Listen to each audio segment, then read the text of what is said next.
हम कक्षा 10 science biology में लाइव प्रोसेस यानी जीव प्रक्रम के इसके पहले वाले वीडियोस में चूंकि हमने पढ़ लिया था कि पोषण क्या है, न्यूट्रिशंस क्या है, तो आज हमें पढ़ना है मनुष्यों में पाचन। अब मनुष्यों में पाचन की बात करें तो ह्यूमन बींग्स जो होता है वो होलोजोइक होता है। इसमें पाचन जो होता है वो माउथ टू एन्यूस होता है, यानी मुख से लेकर के मुख गुदाद्वार तक होता है, गुदाद्वार तक होता है। इसमें जैसे सबसे पहले मुख होता है, इसके बाद मुख गुहा, फिर मुख गुहा से ग्रसनी, फिर ग्रसनी से होता हुआ आमाशय, आमाशय से होता हुआ छोटी आंत और फिर बड़ी आंत, फिर गुदाद्वार से बाहर थ्रू हो जाएगा अनडाइजेस्टेबल फूड जो होता है। तो अब सबसे बड़ी बात होती है, तो ये तो अंग हो गए हमारे। सबसे बड़ी बात अब हम मनुष्यों में जो पोषण होता है उसके स्टेप्स जान लें। तो मनुष्यों में जो पोषण होने की प्रक्रिया है वो 5 स्टेपों में होती है। जैसे सबसे पहले अंतर्ग्रहण, दूसरा पाचन, तीसरा अवशोषण, चौथा स्वांगीकरण और पांचवा होता है बहिक्षेपण। ये इन 5 स्टेपों में हमारा भोजन पचता है पूरी तरह से।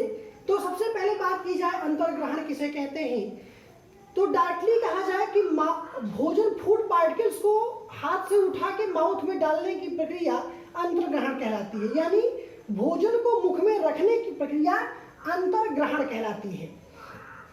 इसके बाद बात आती है भाई पाचन किसे कहते हैं। तो पाचन पहले भी उसमें मैंने आपको बताया था पोषण के समय भी, फिर से जान लीजिए पाचन है मैक्रोमॉलिक्यूल्स इनटू चेंज बाय माइक्रोमॉलिक्यूल्स। ऐसे कहा जाए या ऐसे कहा जाए कि जटिल कार्बनिक पदार्थों को सरल पदार्थों में विघटित करने की प्रक्रिया पाचन कहलाती है, डाइजेशन कहलाती है। अब इसमें जो होता है वो एंजाइम्स काम करते हैं। तमाम एंजाइमों की सहायता से हमारा फूड पार्टिकल्स पाचन होने की होना या होता है। अब एंजाइम्स क्या है, जैसे एक शब्द मैंने कहा कि एंजाइम्स की सहायता से पाचन होता है। तो एंजाइम्स क्या है, enzyme is a biocatalyst. Enzyme is a biocatalyst, इसका मतलब है कि एंजाइम जैव उत्प्रेरक होता है। अब आप कहेंगे कि उत्प्रेरक किसे कहते हैं, तो उत्प्रेरक वे होते हैं जो किसी रासायनिक क्रिया को, अब चूंकि हम बायोलॉजी पढ़ रहे हैं तो आप ऐसे कहेंगे कि एंजाइम किसी जैव रासायनिक क्रिया को प्रारंभ नहीं करते, केवल उसकी दर को बढ़ाते नहीं, डिनोटेड करते हैं, प्रोटेक्शन देते हैं, बस इतना ही करते हैं। मतलब ये गति को स्पीड स्लो कर देंगे या हायर कर देंगे। इसके बाद आप आता है अवशोषण।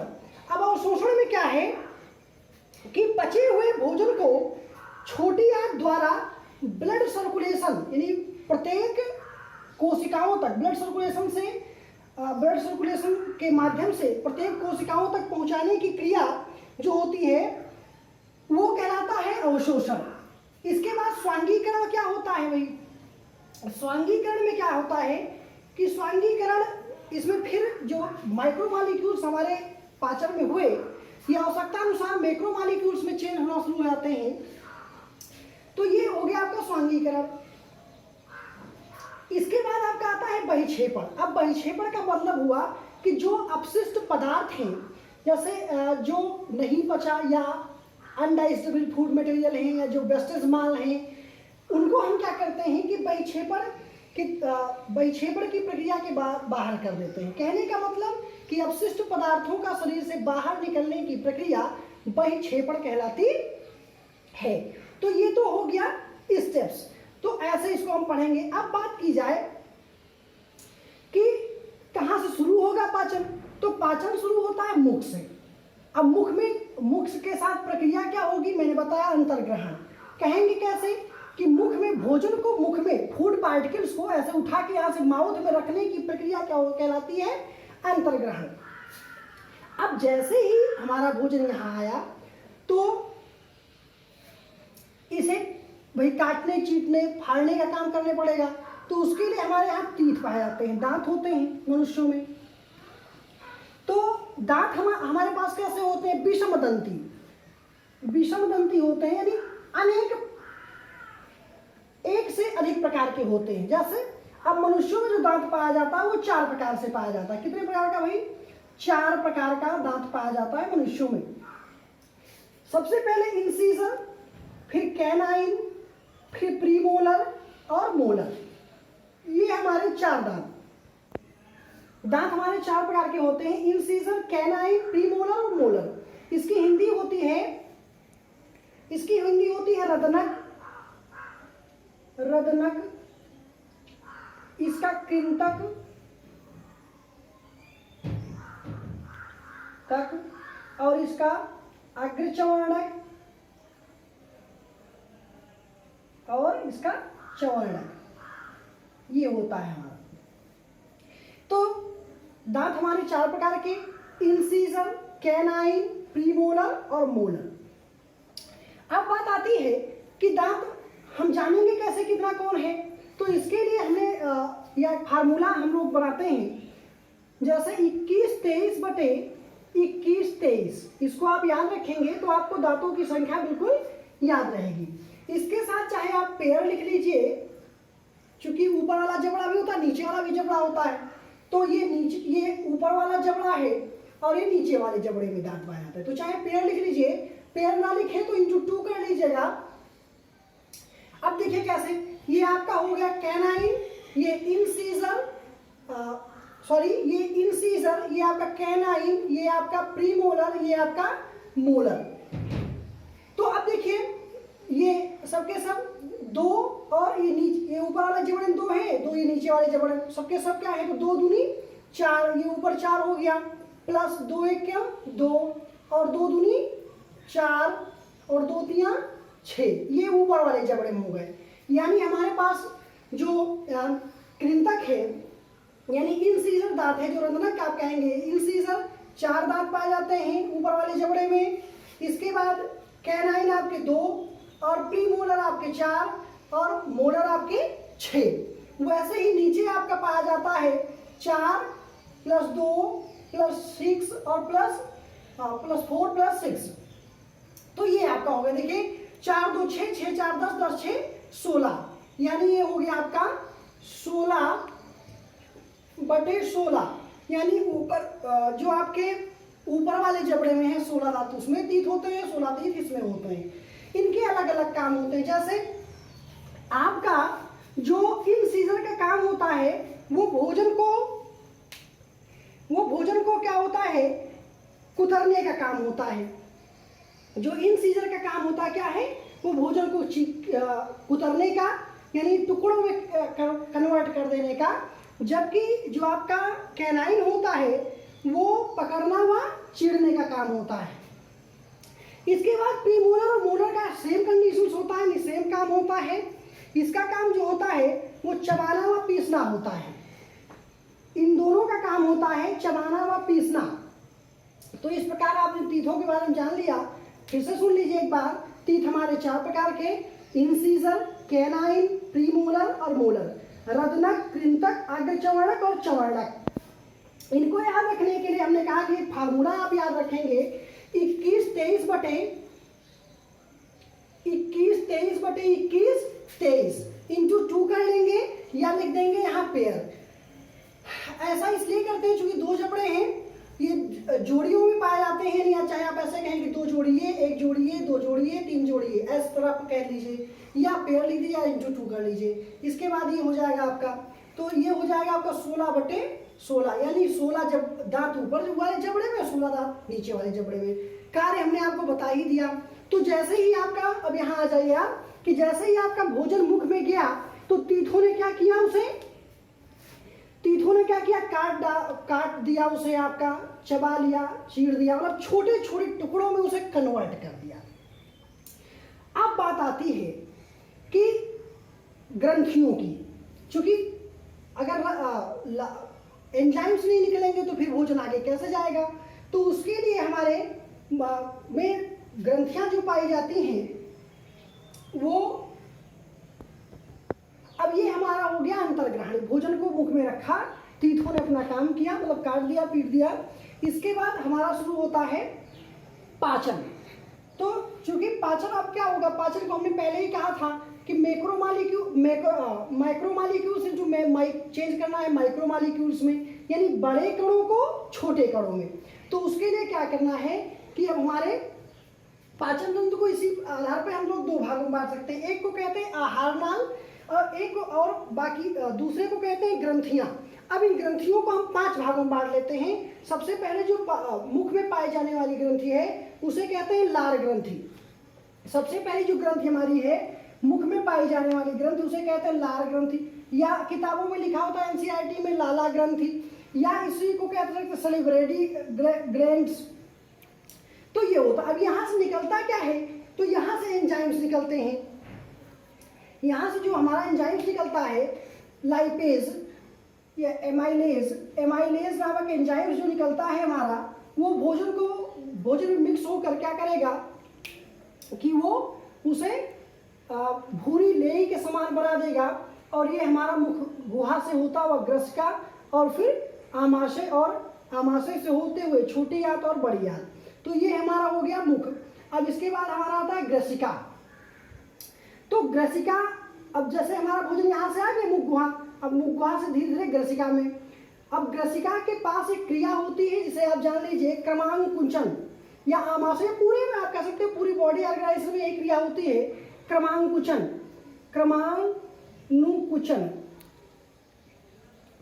क्रमांकुचन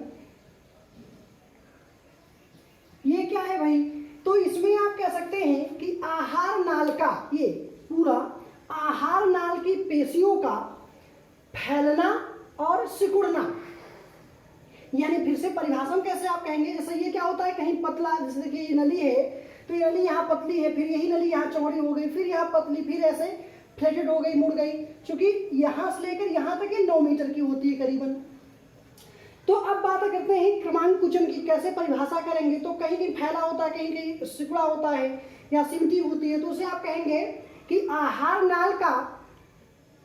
नाल की भित्तियों का फैलने और सिकुड़ने की प्रक्रिया, यानी संकुचन और शिथिलन की प्रक्रिया को क्रमांकुचन कहते हैं।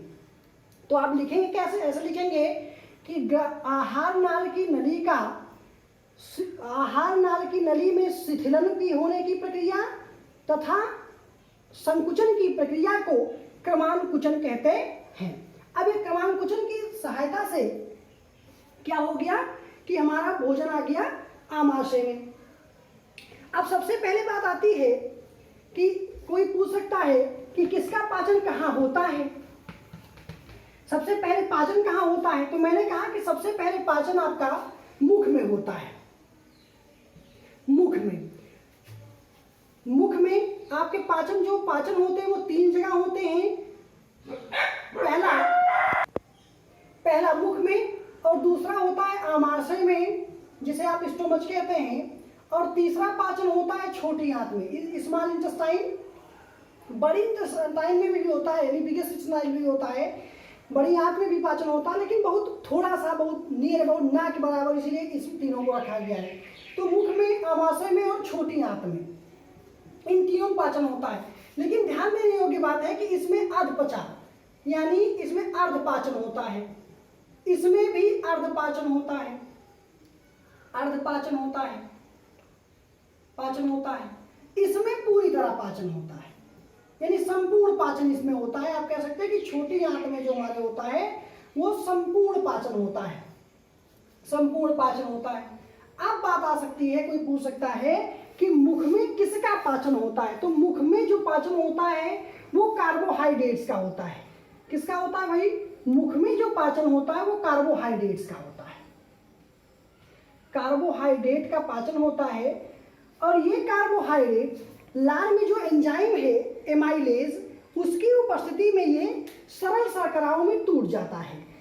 जैसे कार्बोहाइड्रेट में हमारा स्टार्च आता है, तो स्टार्च चूंकि जटिल कार्बनिक पदार्थ होता है, तो ये स्टार्च माउथ में या लार ग्रंथियों में पाए जाने वाले एमाइलेज नामक एंजाइम से, एमाइलेज नामक एंजाइम की सहायता से क्या हो जाते हैं, हमारे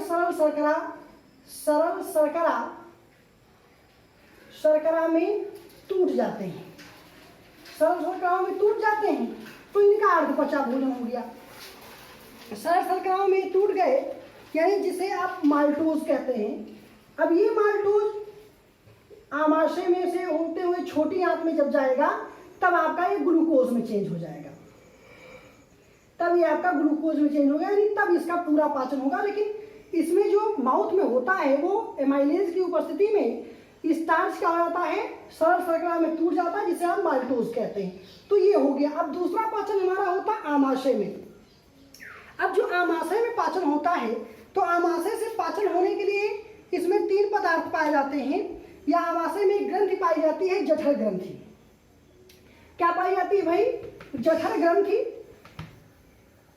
इसको देख लीजिए, तो जठर ग्रंथि, जठर ग्रंथि कहाँ पाई जाती है? ये आमाशय में पाई जाती है। इनसे 3 पदार्थ निकलते हैं, 3 मटेरियल निकलते हैं। सबसे पहले जो आपका होता है वो आपका होता है पेप्सिन, पेप्सिन। दूसरा HCl जिसे आप हाइड्रोक्लोरिक अम्ल कहते हैं, और तीसरा होता है श्लेष्मा, श्लेष्मा। ये 3 मैटर जो होते हैं वो जठर ग्रंथियों से, आमाशय से निकलने वाले होते हैं। अब जब आपका भोजन आमाशय में आ गया तो अब किसका काम क्या होता है? अब आमाशय में पाचन किसका होता है पहले जान लीजिए। आमाशय में तो प्रोटीन का, आमाशय में जो पाचन होता है वो प्रोटीन का होता है। अब चूंकि पहले आ गया आमाशय में जठर ग्रंथि पाई जाती है, जठर ग्रंथियों से निकलने वाले पदार्थ 3 होते हैं, पेप्सिन, हाइड्रोक्लोरिक अम्ल और श्लेष्मा। तो अब जान लीजिए किसके क्या काम है।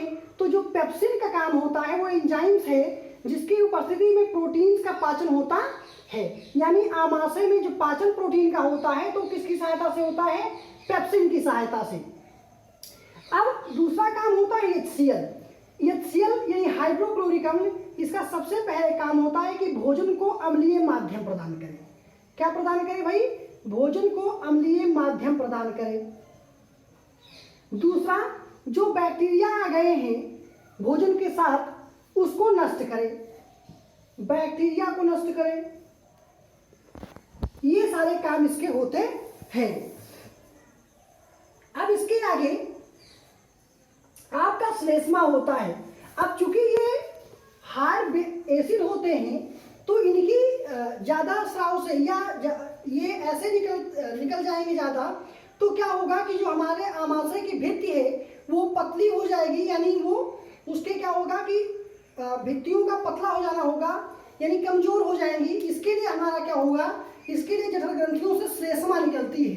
इस श्लेष्मा का काम क्या होता है कि आमाशय की भित्ति को प्रोटेक्शन दे, यानी ये एक सुरक्षा कवर के रूप में आमाशय की भित्तियों में अंदर की तरफ से लगी होती हैं, जिससे HCl का प्रभाव आमाशय की दीवार पर ना पड़े। इसके बाद अब आपका आता है छोटी आंत, यानी स्मॉल इंटेस्टाइन में पाचन। हमने सबसे पहले आपको बताया मुख में पाचन। मुख में पाचन किसका होता है? कार्बोहाइड्रेट्स का। दूसरा हमने कहा उसके बाद कार्बोहाइड्रेट्स को बताया, तो उसमें बताया कि एमाइलेज की उपस्थिति में कार्बोहाइड्रेट आपका जटिल कार्बोहाइड्रेट जैसे स्टार्च है आपका, वो आपके चेंज होता है माल्टोज में। दूसरा आपका पाचन हमने बताया कि आमाशय में पाचन होता है किसका? कोई पूछ ले होता है तो प्रोटीन का। कभी कभी क्वेश्चन में आ जाता है कि प्रोटीन का पाचन कहाँ होता है, तो अब आमाशय में किसका पाचन होगा? प्रोटीन्स का। इसके बाद हमने आपको पेप्सिन का कार्य बता दिया, हाइड्रोक्लोरिक अम्ल का कार्य बता दिया, श्लेष्मा का कार्य बता दिया। ये कहाँ से निकलती हैं? जठर ग्रंथियां। जठर ग्रंथियां कहाँ पाई जाती हैं? आमाशय में। और आमाशय में पाचन किसका होता है? प्रोटीन का। तो ये क्लियर हो गया। इसके बाद अब हमको बताना है छोटी आंत में पाचन। किसमें पाचन भाई? छोटी आंत में, यानी स्मॉल इंटेस्टाइन में पाचन होना है, जिसे आप हिंदी में कहते हैं क्षुद्रांत। तो अब पाचन होना है क्षुद्रांत में। तो क्षुद्रांत में पाचन होने से पहले हम आपको बता दें कि क्षुद्रांत से या छोटी आंत से 3 रस निकलते हैं। छोटी आंत से 3 रस निकलते हैं जिनका अलग अलग अपना कार्य है। तो जान लीजिए उसके बारे में। सबसे पहले जो आपका आता है वो पित्त है।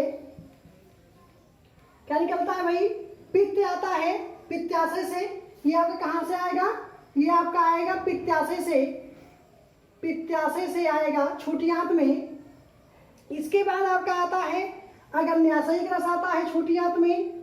अगन्याशयिक रस, अगन्याशयिक रस, ये आएगा अगन्याशय से अगन्याशयिक रस। इसके बाद आपका आता है आत्रस, ये आपका आएगा आत्रस। ये 3 रस क्या पाए जाते हैं छोटी आंत में। अब ये दोनों रस तो अलग अलग जगहों से आते हैं, जैसे पित्त कहाँ से आता है तो पित्ताशय से, अगन्याशयिक रस कहाँ आता है अगन्याशय से, जो छोटी आंत में रस पाया जाता है वो आत्रस कहलाता है। अब इनका कार्य क्या है, तो जो पित्त का कार्य होता है वो भोजन को क्षारीय माध्यम देना। ये क्या काम होता है भाई, पित्त का भोजन को क्षारीय माध्यम देना। आप जानते हैं कि अभी तक हमारा जो आमाशय में था वो भोजन हमारा कैसा था, अम्लीय माध्यम। तो अब हमारा पित्त क्या करेगा, उसको सबसे पहले जो पित्ताशय से आया छोटी आंत में वो क्या करेगा, भोजन को हमारा क्षारीय माध्यम प्रदान करेगा।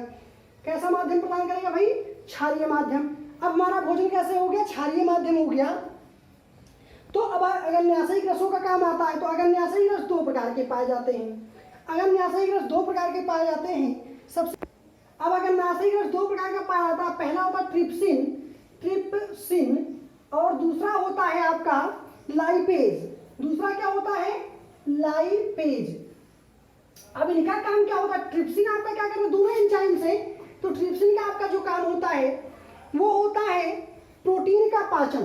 क्या करेगा ये भाई, अब पूरी तरह से प्रोटीन का पाचन कर लेगा, प्रोटीन का पाचन करेगा ये आपका ट्रिप्सिन। और लाइपेज क्या करेगा, ये वसा का पाचन करेगा, ये आपका वसा का पाचन करेगा। तो इस प्रकार ये आपका पाचन करेगा। तो आप अब हमारा ट्रिप्सिन प्रोटीन का पाचन करेगा, लाइपेज हमारा वसा का। अब बचा क्या, हमारा आंत्रस बचा। तो ये आंत्रस का क्या काम होता है, इसको देख लीजिए। यहाँ इसको मिटा देते हैं तो इसको देखिए, आंत्रस का क्या कार्य होता है भाई। अब आंत्रस में जो होता है, आंत्रस में वो जो एंजाइम्स पाए जाते हैं वो ग्लूकोज को, यानी जटिल कार्बोहाइड्रेट को, किसको, जटिल कार्बोहाइड्रेट को, कार्बोहाइड्रेट को किसे बदल देते हैं, ग्लूकोज में, ग्लूकोज में। अब चूंकि आप देखे थे कि मुंह में हमारा जो स्टार्च था वो माल्टोज में चेंज हो गया है, तो कहने का मतलब वो माल्टोज जब यहाँ आता है आंत्र में तो वो आंत्र रस जो करते हैं उसे ग्लूकोज में चेंज कर देते हैं। ऐसे ही हमारा जो प्रोटीन होता है, दूसरा नंबर है जो प्रोटीन का पाचन होता है आमाशय में, उस जो अल्पचा प्रोटीन्स बचा है उसको आंत्र रस क्या करते हैं, उसको अमीनो अम्ल में चेंज कर देते हैं, अमीनो अम्ल में। यानी प्रोटीन हमारा किस में चेंज होता है, अमीनो अम्ल में। अब तीसरा हमारा बचा फैट या वसा। तो वसा का पाचन हमारा छोटी आंत में होता है और इसमें डायरेक्टली ये क्या करता है, वसा को डायरेक्टली चेंज जो करता है वो चेंज होता है ग्लिसरॉल में या वसा अम्ल में, या चाहे कह लीजिए ग्लिसरॉल में। ये ग्लिसरॉल में हमारा चेंज होता है। तो इस प्रकार आंत्रस में होता है। आंत्रस में क्या क्या होता है, आंत्रस के में से निकलने वाले जो रस होते हैं, एंजाइम्स होते हैं, बाई जूसेस होते हैं, वो क्या करते हैं कि जटिल कार्बोहाइड्रेट्स को ग्लूकोज में, प्रोटीन को एमिनो अम्ल में और वसा को वसीय अम्ल या ग्लिसरॉल में चेंज कर देते हैं। तो ये हमारा हो गया, ये हमारा हो गया पाचन।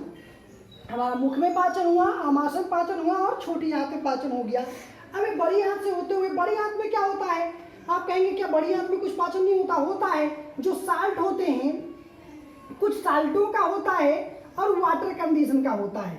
अब कुछ साल्ट जो हो गए इसमें बड़ी आंत में पाचन हो गया, यानी बिग इंटेस्टाइन और जल का। अब ये पाचन हो गया। इसके बाद जो अपशिष्ट भोजन या जो अपशिष्ट मटेरियल बचा वो गुदा द्वार से होता हुआ समय समय से बाहर हो जाएगा। इसमें इसके बाद हम क्या बताएंगे, तो ये हमारा पाचन हो गया। इसके बाद हम आपको, इसमें पाचन तो हो गया, अब आपको बताना है अवशोषण। क्या बताना है भाई, अवशोषण। अगला टॉपिक आपका है अवशोषण। अब अवशोषण छोटी आंत में पूरी तरह से होना है।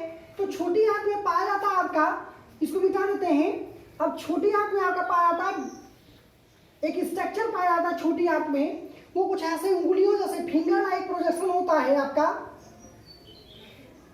ऐसे आपका ये फिंगर लाइक प्रोजेक्शन आपका आपने कक्षा 9 में भी पढ़ा रहा होगा। अगर माइटोकॉन्ड्रिया में ऐसा स्ट्रक्चर आपका बना था तो उसे आपने क्रिस्टी कहा था, लेकिन यहाँ आप क्रिस्टी नहीं कहेंगे, इसे आप बिलाई कहेंगे। क्या कहेंगे? बिलाई।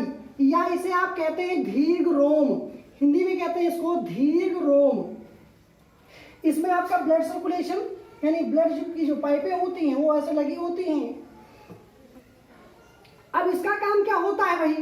ये आपका हो गया, ये आपका होता है रुधिर वाहिका। रुधिर वाहिकाएं लगी होती हैं इसमें, रुधिर वाहिका लगी होती है इसमें। तो अब ये बिलाई का काम क्या होता है अवशोषण में? ये छोटी आंत में होता है और इसका काम क्या होता है कि अवशोषण के जो अवशोषण हमारा होना होता है तो अवशोषण के क्षेत्रफल को बढ़ा देना। फिर से सुन लीजिए कि बिलाई का काम क्या होता है कि अवशोषण के क्षेत्रफल को बढ़ा देना। तो ये हमारा हो गया अवशोषण। अब इसके बाद हम आपको पढ़ाएंगे, अवशोषण के बाद आपका हो गया बहिक्षेपण। तो बहिक्षेपण में क्या बचा कि जो अपशिष्ट मटेरियल है वो गुदा द्वार के द्वारा बाहर हो जाएगा। तो ये आपका आज का टॉपिक जो हमारा था ये खत्म हुआ। अब इसके बाद अगला टॉपिक हम आपको पढ़ाएंगे इस चैप्टर का लाइफ प्रोसेस का श्वसन। आज की टॉपिक में अगर जो कुछ ना समझ में आया होगा तो उसको कमेंट करके हमें बताइएगा।